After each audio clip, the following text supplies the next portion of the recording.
Hey, how you doing? My name is Ryan, and today I'm getting pumped for Captain Marvel. Now, I really don't know much about the character or the movie, but I'm told she plays a big part in the in-universe narrative for Marvel, as well as for the franchise as a whole. As for today, I thought it'd be fun to do something that I haven't done in a while, and that's a DIY project. I saw a listing for a 1990s pager on eBay, and immediately my mind went to Nick Fury's pager from Infinity War, so that's what I'm making. If you look at the original design, there's a bunch of added tech doohickeys and filigranes. Rather than source out each individual part and try to find something that's comparative, that's for cheap at a hardware store, I thought it'd be a lot easier to go to Goodwill, pick up a cheap DVD player, and take it apart. I'm sure there's enough pieces in here I can use for my pager. And if this project turns out well, I think the pager will be a nice addition to my Marvel prop collection next to the television.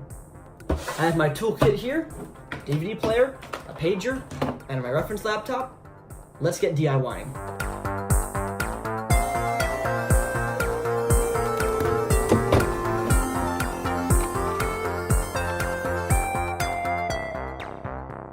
I have a feeling this might not be as easy to pry apart as I initially thought.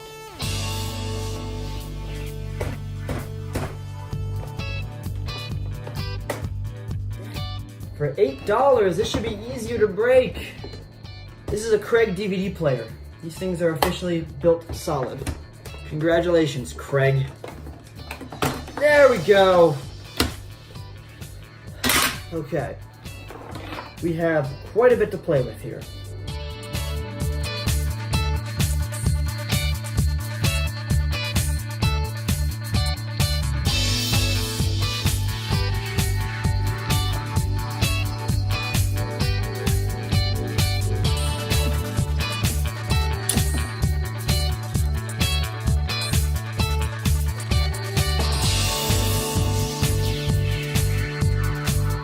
Nice, this is a good piece. This is a great piece to have. Oh, fantastic. In what way can I break this apart without shattering the pieces to absolute dust? Now I can get those extra screws really easily. Hopefully. Nope, I can't. Can I? Can I? No. Now I can. All right.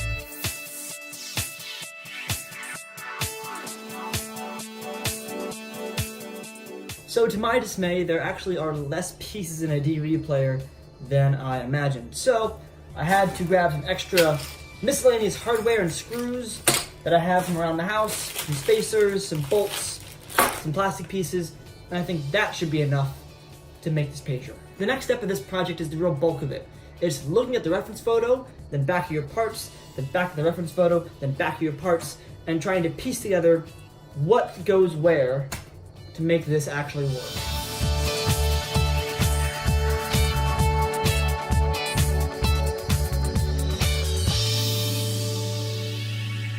Just want to add, do not try this at home without taking every possible precaution you can.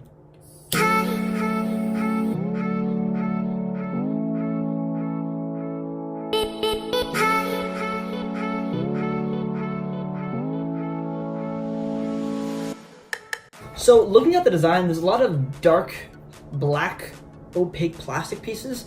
I tried to use this from the DVD player, but the plastic's a bit too thick and hard to cut, so I can't get the shapes that I want out of it really easily. So I came across this iPhone case that I have. It's a more rubbery plastic, and I can just Sharpie on the inside to get it to look black.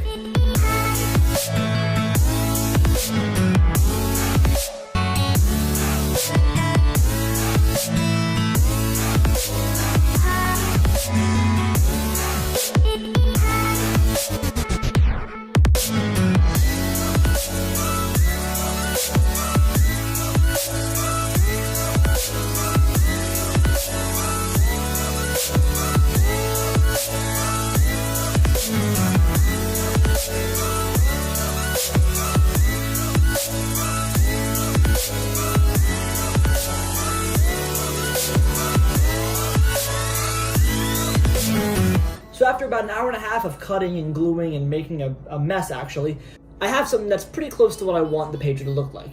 Now you might notice there's a huge glob of hot glue in the bottom left hand corner. That's because Rather than cut out pieces of plastic and glue them on to get the shape that I want, I actually built up layers of hot glue. So when they solidify and I paint them, it looks like it was all one piece. And speaking of which, painting this. I'm gonna go with a layer of matte black first, with some pieces obviously taped off, then dark silver, and then I'm gonna add all the detail elements.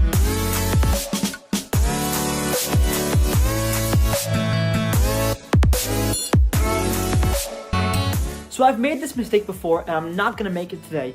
Let your prop, or whatever you're spray painting, dry all the way. Give it ample time to dry. If not, the paint becomes sticky, and when you touch it with your hand and pick it up, you get your fingerprints all over it, and you mess up any chance of a nice clean paint job. So I'm gonna give this plenty of time to dry before I add any detail work to it. I'll see you then. So after a couple hours of waiting for this to dry, our pager now has a nice coat of matte black on it.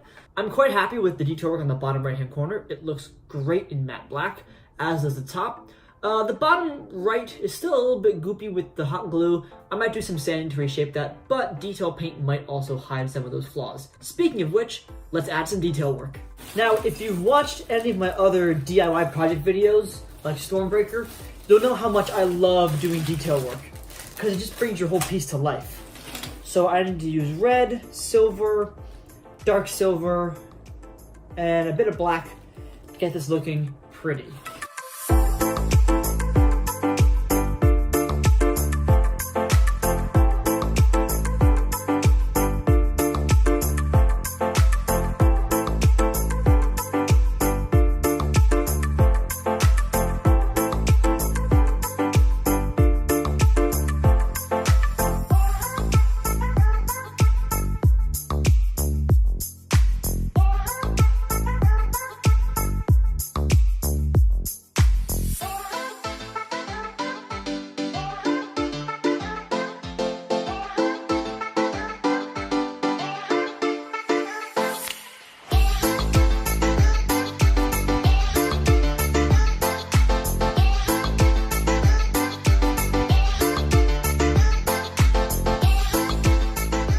For the red piece on the side of the pager, I don't have red paint, so I have to use the next best thing. Nail polish.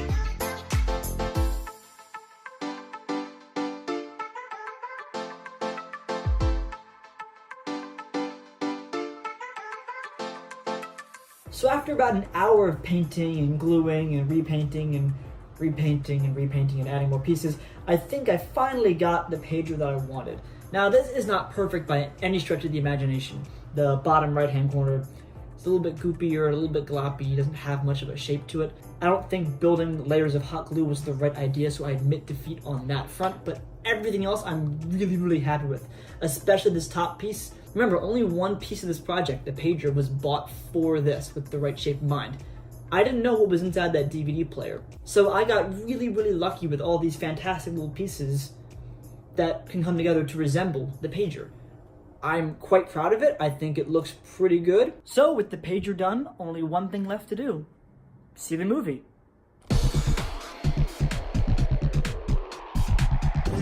We're at the movies, but we have to win a duck first.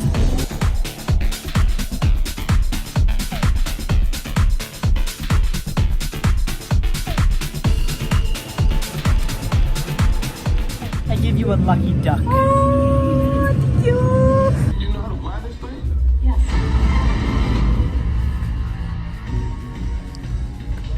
We have our popcorn, of course, and we also have Cheetos popcorn. I love this, it's so good. They like melt cheese from Cheetos onto popcorn. Not sponsored, just a really big fan. We'll see you after the movie for our thoughts. Right up here. Well, just got out of the movie. We'll go non-spoiler thoughts first, then we'll dive into spoilers. Initial thoughts, I thought it was good. Yeah, it was good. It was very it's a weird relationship. It's good.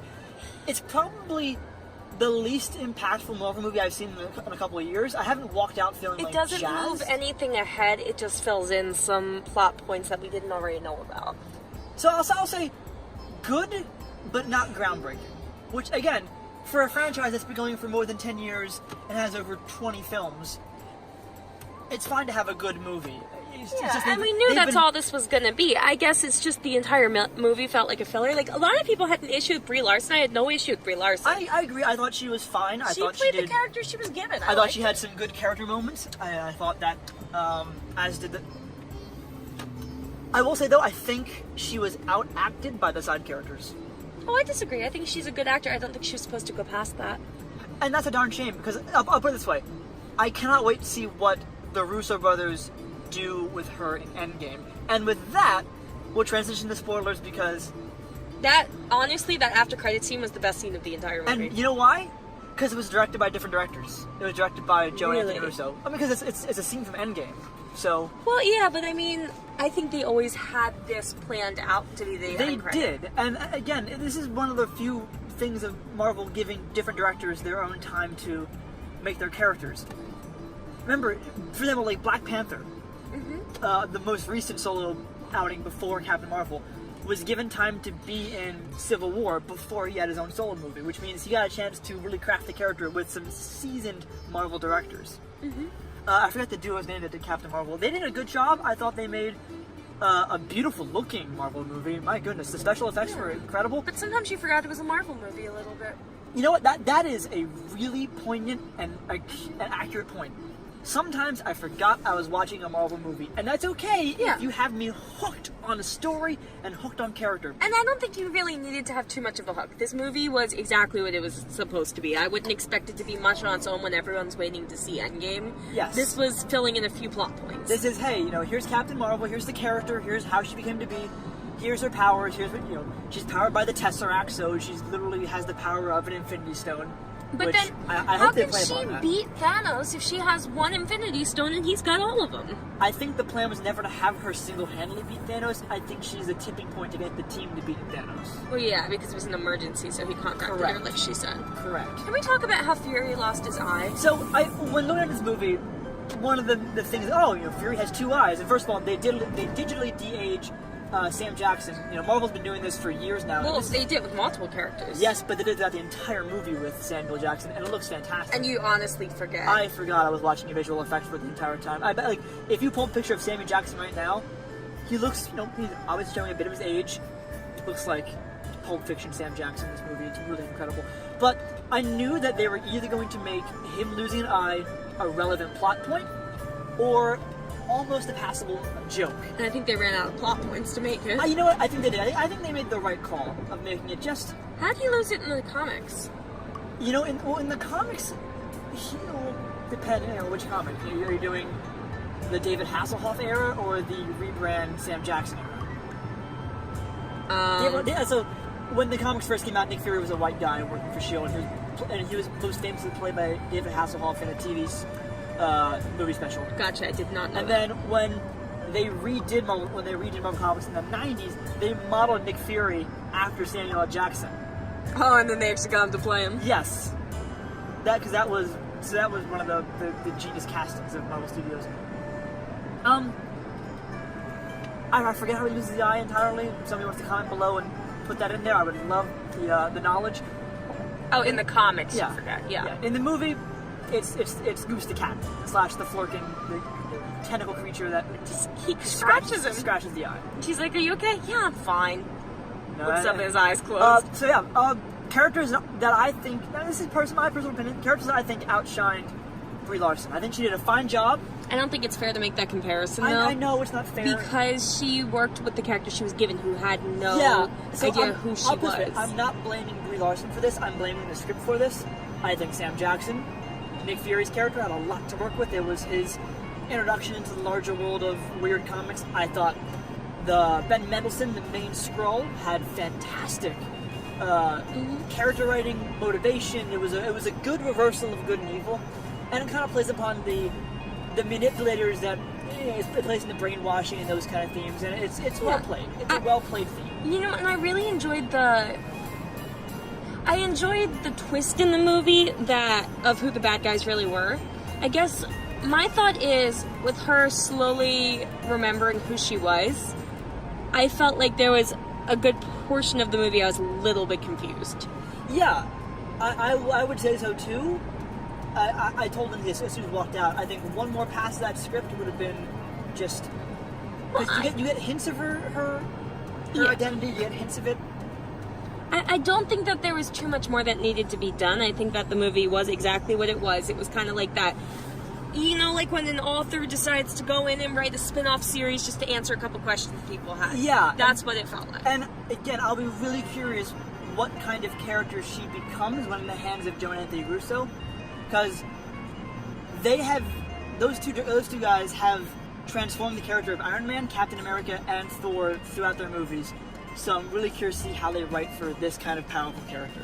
See, to some degree, I almost wish that they introduced her a lot earlier on in the movies. I don't know when they would.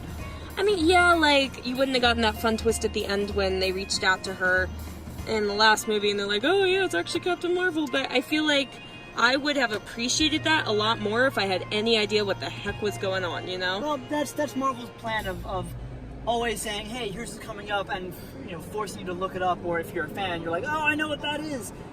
I guess it feels a little bit like a cheat to just kind of pull her out of thin air and say, but this is how you really beat Thanos. Yeah, I guess this is one of the few times in which the Marvel formula as a movie is really visible and almost transparent. But I didn't mind it. The movie checked off every box. It had Mm-hmm. character origin, power set, side characters, deep cut to the MCU, deep cut to characters like Ronan or Korath making appearances. Which was cool. I liked the movie a lot. I think it was good. I just think that they could have had a little bit... Honestly, I don't know if there is much to be changed. I think it's just one of those movies where it's not going to be the best thing in the world by itself, but if you're a major fan and you love all the movies, then it's going to be a great film. Yeah. I thought she was badass as the character that she was really badass, and I feel like there's not enough girl characters that are just that. And I will disagree with you on that one, because I'm not saying in Marvel. people have been saying that this is the flagship female character of Marvel, which if they want to write her as such, great. I think they did a good job as writing her as such. But I've seen a lot of posters of the female characters in the Marvel universe, and looking back, there are some well-written ones. Nebula, Gamora, Peggy Carter, Black Widow, Okoye, Nakia. No, and I agree with all of that. I just think that her character, in certain ways, it was cool to see that she, just as a human, refused to give up. There was no... Yeah, there was... In her flashback, she had no powers. Yeah, it was the human spirit that kept her pushing forward. That extra element of mankind, which I enjoy. Interesting element to it. I think that's what makes her so powerful, is that she is neither Kree, human. She's neither Kree nor nor Skrull nor human fully. It's a mess. Like with Black Widow, for example, she's human but trained her entire life. Yeah. And I think what's cool about Captain Marvel is that's not the case at all. She was just always a girl who refused to give up. Yeah. It wasn't going to be told you can't do something because you're a girl. And she was at her most powerful when she realized that she was as a human. Yeah. And that to me was really cool. All right, so yeah. Lindsay and I are home. That was Captain Marvel. I think it was well worth the price of admission. I'm glad I saw it opening weekend with my lovely, lovely fiance. I overall thoughts, I really enjoyed the movie. I cannot wait for Endgame now, and we are 1 month away. Yes! And as always, if you like this video, be sure to subscribe to the channel, and thanks for watching.